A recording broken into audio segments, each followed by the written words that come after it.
মাসিক হল মহিলাদের প্রতি মাসের একটি স্বাভাবিক যৌনাঙ্গ রক্তপাত, কিন্তু কিছু কারণে মাসিক দেরিতে বা বন্ধ হয়ে থাকতে পারে।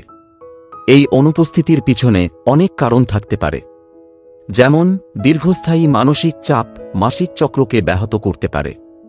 কিছু অ্যান্টি অ্যাংজাইটি এবং অ্যান্টি ডিপ্রেশনের মতো ওষুধের কারণে মাসিক দেরিতে হতে পারে।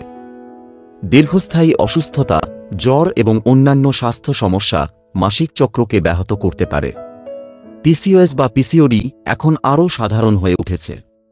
অনিয়মিত মাসিক চক্র এই অবস্থার প্রথম দিকের লক্ষণগুলির মধ্যে একটি। হঠাৎ শরীরের ওজন বেড়ে যাওয়া মাসিক চক্রের সাথে হস্তক্ষেপ করতে পারে।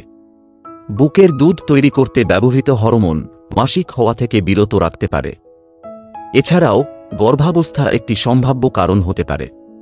এই বিষয়ে বারবার সমস্যা হলে আপনার ডাক্তারের সাথে দেখা করা গুরুত্বপূর্ণ।